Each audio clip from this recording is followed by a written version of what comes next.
Hello students, आज हम लोग बात करेंगे डीएलएड परीक्षा के लिए प्रीवियस क्वेश्चन हिंदी का। क्योंकि पहले भी मैं आपको बता चुका हूँ कि हिंदी जो है उस या उर्दू, ठीक है, ये दोनों से 25-25 प्रश्न होंगे। उर्दू स्टूडेंट्स के लिए 25 अंक होगा उर्दू में, और हिंदी स्टूडेंट्स के लिए 25 अंक होगा और 25 क्वेश्चन होंगे हिंदी में। ठीक है, तो चलिए हम बात करते हैं। चूंकि पहले आपको लिखाया जा चुका है कि किन किन चैप्टर से हिंदी में सवाल किए जाएंगे, प्रश्न पूछे जाएंगे। ठीक है, आज देखिए प्रीवियस क्वेश्चन को जब आपके सामने डिस्कस किया जा रहा है प्रीवियस क्वेश्चन का, तो उसमें साफ दिख रहा है कि वो चैप्टर्स जो मैंने आपको लिखाया था कि हिंदी में कौन कौन से चैप्टर्स से सवाल किए जाएंगे डीएलएड के एंट्रेंस में, तो वो चैप्टर्स आपको साफ सुथरा इसमें दिखाई देगा प्रीवियस क्वेश्चन में। तो आइए सीधे आप एक कलम कॉपी लेकर बैठे और आप इसको समझे। पहला सवाल है कि चौराहा निम्न में कौन समास है। अब ये सवाल कौन चैप्टर से है? समास। तो आपको समास चैप्टर डेफिनेटली ठीक से पढ़ लेना होगा, क्योंकि समास चैप्टर से कम 2 सवाल किए जाते हैं।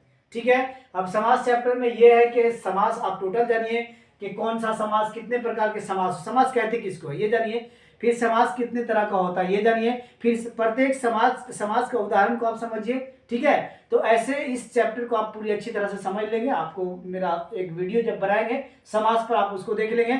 अभी फिलहाल डिस्कस करते हैं इस पे कि चौराहा निम्न में कौन सा समास है, यही सवाल है। तो यहां सबसे पहले है कि द्वंद्व समास। तो क्या द्वंद्व समास है चौराहा? तो क्या आपको पता भी है कि द्वंद्व समास कहते किसको है? नहीं पता है तो डेफिनेटली आप नहीं कर पाएंगे इसको। द्वंद्व समास किसको कहते हैं? वैसा समास जिसके दोनों पद प्रधान होते हैं, और दोनों पद जब भी लिखा जाता है तो बीच में उसके एक हाइफन का प्रयोग किया जाता है। ठीक है, जैसे ऊंच नीच, तो ऊंच और नीच के बीच में एक हाइफन होगा, समझ गए? आगे पीछे, तो आगे पीछे के बीच में एक हाइफन होगा। ठीक है, तो इस परिस्थिति में दोनों का दोनों जो पद है वो प्रधान है और बीच में किसी हाइफन का प्रयोग किया गया है, तो इसका मतलब वो द्वंद्व समास है। अब डेफिनेटली अगर याद नहीं भी है तो आप उदाहरण से भी समझ सकते हैं। तो ये तो ऐसा है नहीं, चौराहा में कहीं पे भी 2 ऐसे पद नहीं लिखे हुए हैं और बीच में कोई हाइफन नहीं है, तो चौराहा द्वंद्व समास नहीं हो सकता है। अब बात करते हैं दूसरा, द्विगु समास। तो द्विगु समास किसको कहते हैं? तो जिसका पहला पद किसी संख्या का बोध करता हो, संख्यावाचक हो, जिससे संख्या का पता चले।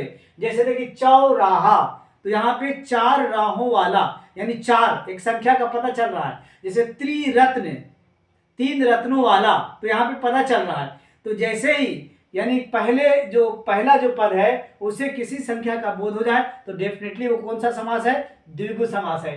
तो इसका यानी चौराहा अर्थात 4 राहों वाला, तो 4 एक संख्या है, तो इसे पता चला कि इसका सही उत्तर क्या होगा? द्विगु समास। यानी चौराहा कौन सा समास है? द्विगु समास है। अब आगे अगर आप समझना चाहते हैं जैसे कर्मधारय है, तो कर्मधारय समास किसको कहते हैं? ठीक है, तो देखिए एक तो ये कि डेफिनेशन सबका यहाँ पे बताना और प्रत्येक का एग्जाम्पल देना, तो फिर पता ये चला कि वीडियो काफी लंबी हो जा रही है और फिर वीडियो जो है वो अपलोड करने में भी समस्या, देखने में भी समस्या। तो हम लोग बिल्कुल संक्षेप में चलेंगे। फिलहाल आपको उदाहरण दे देते हैं कर्मधारय समास। जैसे नीलकंठ, कंठ है नीला जिसके, ठीक है। दशानंद, ठीक है, यानी आनंद है, 10 है आनंद जिसके। तो इस तरह का सवाल, यानी कि इसका जो उत्तर पद होगा वो हमेशा प्रधान होगा। ठीक है, तो ये कर्मधारय समास है, तो ऐसा तो है नहीं। और उसके बाद अव्ययी है, तो जिसका पहला पद कोई अव्यय होगा, जैसे प्रतिकूल, प्रतिदिन, ठीक है, तो दिन के पहले एक अव्यय लगा हुआ प्रति, ठीक है। प्रतिकूल में कूल के पहले एक अव्यय लगा हुआ प्रति, ठीक है। भर पेट, तो पेट के पहले एक अव्यय लगा हुआ भर। तो इस तरह का यदि कोई समास है तो वो कौन सा समास होगा? अव्ययी। तो इस तरह से मैंने चारों जो ऑप्शंस है, चारों पे मैंने थोड़ी थोड़ी डिस्कस की है। तो इसका सही उत्तर क्या हो गया? द्विगु समास।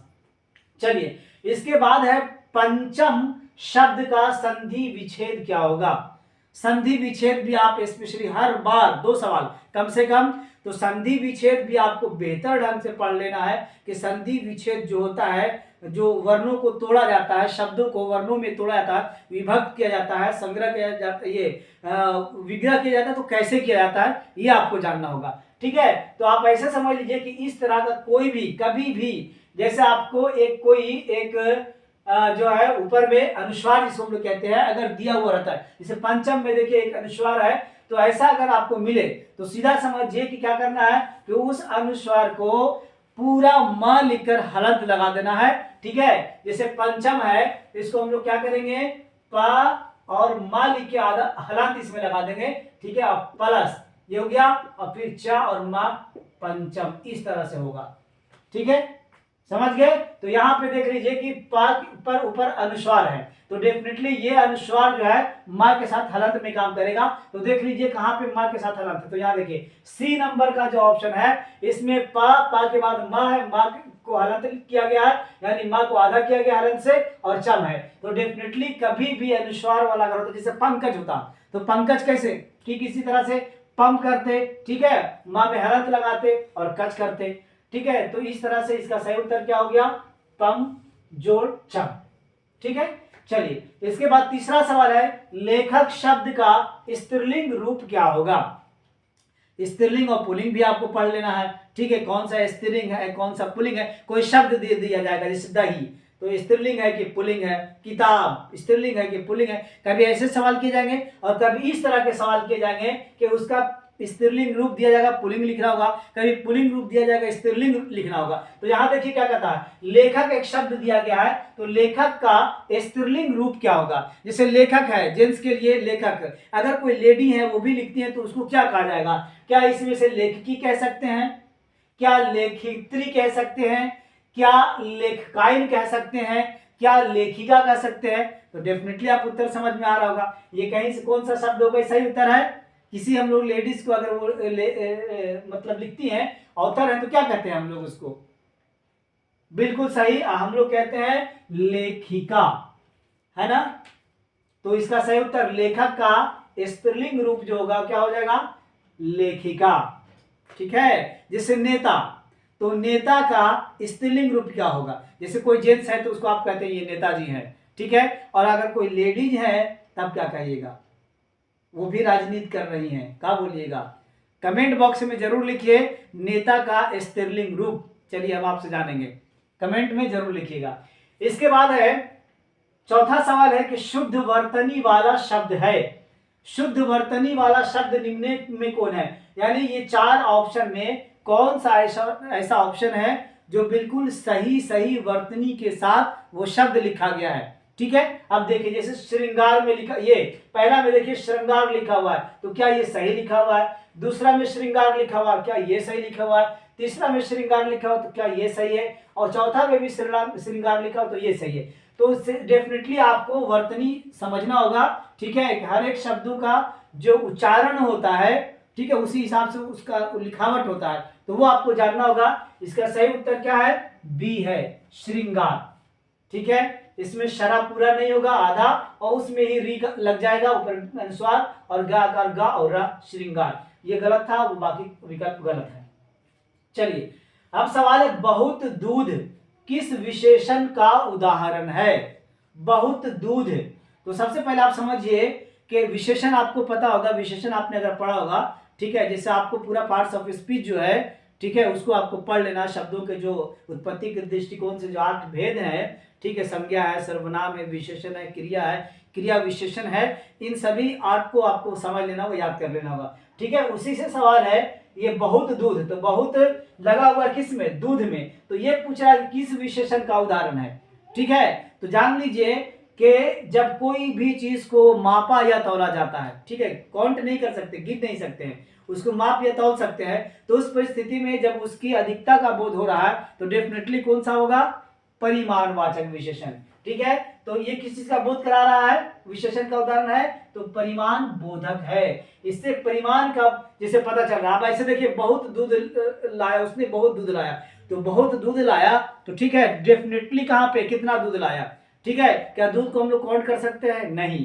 ठीक है, तो उसका एक परिमाण होता है, परिमाण का बोध करा रहा है। ठीक है, तो यहाँ पे जो इसका उत्तर है बहुत दूध किस विशेषण का उदाहरण है, इसका सही उत्तर हो गया परिमाण बोधक। चलिए ये 5 सवाल हो गए। ठीक है, तो अब हम बात करते हैं छठा प्रश्न का। छठा प्रश्न में है कि पिंजरा शब्द है, तो पिंजरा कौन सा शब्द है, यहाँ पे ये सवाल है। ठीक है, तो कौन सा का मतलब ये नहीं पूछा जा रहा है कि उत्पत्ति के दृष्टिकोण से कौन सा शब्द है, ये संज्ञा है, सर्वनाम है, विशेषण, ये नहीं पूछा जा रहा है।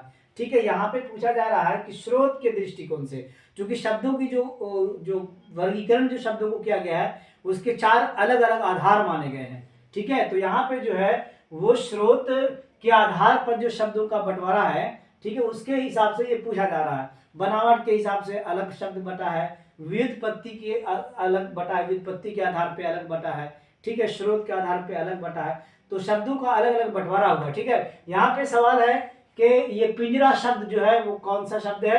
यहाँ पे दिया हुआ ऑप्शन में 4 विकल्प है, तत्सम है, तद्भव, देशज और विदेशज।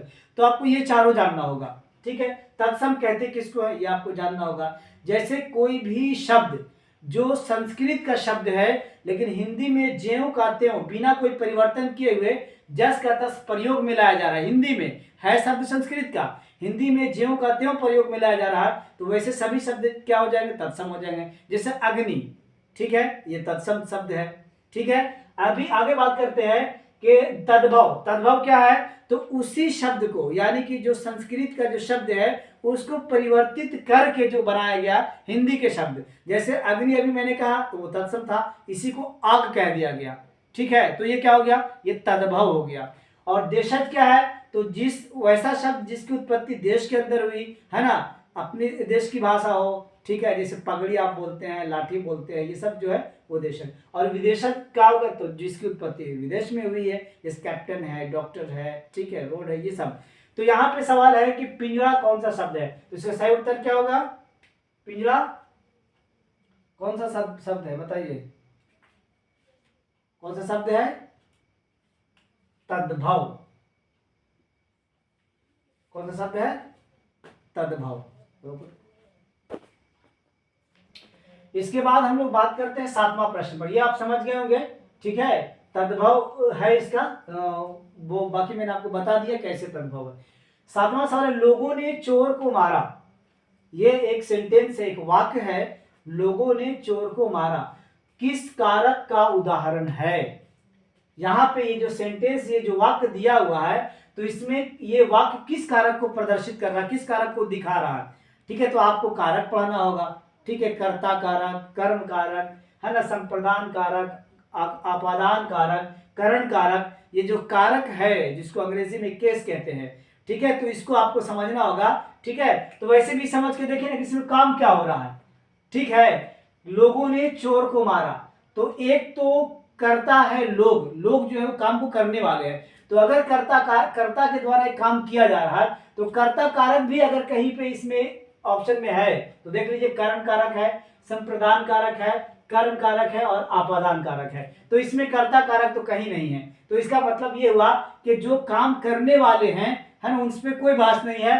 अब है जब काम जिस पे हुआ है, यानी लोगों ने चोर को मारा, ठीक है, तो ये कोई ना कोई लोगों के द्वारा कोई ना कोई कर्म किया जा रहा है। ठीक है, तो इसमें क्या साफ उदाहरण किस बात का आ रहा है, तो कर्म कारक का, कि लोगों के द्वारा एक कर्म किया गया, एक काम किया गया, वो काम क्या है, सांप को मारा गया। ठीक है, तो इसका सही उत्तर क्या हो गया, कर्म कारक। इसके बाद है शब्द वियोग में उपसर्ग क्या है। ये शब्द है वियोग। वियोग आप समझ रहे हैं, वियोग एक शब्द हिंदी का है, तो उस वियोग शब्द में क्या उपसर्ग क्या है, तो इसके लिए आपने पढ़ा होगा। ठीक है, उपसर्ग और प्रत्यय आपने पढ़ा होगा।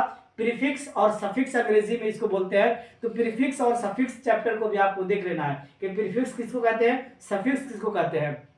ठीक है, तो प्रीफिक्स यानी पहले आकर जो लगता है उसको हम लोग क्या करते हैं, प्रीफिक्स कहते हैं। ठीक है, और इसी को हिंदी में क्या कहते हैं, उपसर्ग कहते हैं, पहले आके किसी शब्द में जुड़ जाएगा। ठीक है, तो जो यहाँ देखिए, अगर मान लेते हैं कि योग एक शब्द था, वियोग है, तो योग एक शब्द था, तो इसमें आके जो जुड़ा है वो कौन जुड़ा है, वी जुड़ा है, तो वी क्या हो गया, ये वी जो है उसका उपसर्ग हो गया, तो इसका सही उत्तर क्या हो गया, वी, यानी डी ऑप्शन नंबर में।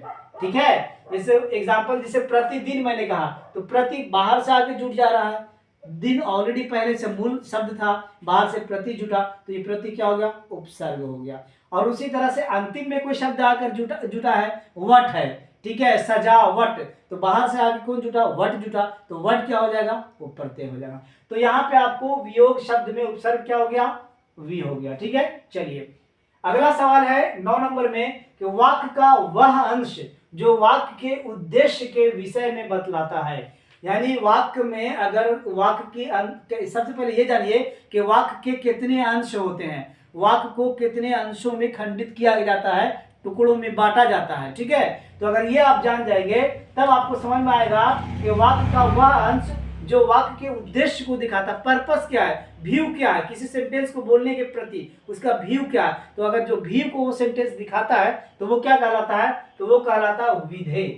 क्या कहलाता है, विधेय। अब यहां देखिए विस्तारक, तो विस्तारक तो वो कहलाएगा जो सेंटेंस से किसी बात का विस्तार किया जा रहा हो, तो वो विस्तारक कहलाएगा, है ना। इसी तरह से वाचक है, उपवाचक है। तो इन सब आपको जानना होगा कि वाक्य के जो अंश होते हैं वो कितने होते हैं और कौन कौन होते हैं। ठीक है, इसका सही उत्तर था विधेय। इसके बाद है 10वां सवाल में है कि तलव्य है कि का उच्चारण स्थल क्या है। यानी अगर हम लोग को श बोलना पड़े, ठीक है, तो ये जो पूरे जुबान, ये जो मुंह है, इसके अंदर दांत है ना, जीवा है, ठीक है, उसके बाद तालु है। तो इसमें कौन सा स्थल है जिसके माध्यम से हम लोग तलव्य श को बोलेंगे। ठीक है, अब देखिए ओष्ठ यानी कि होठ, तो क्या तलव्य श में होठ का कहीं रोल है।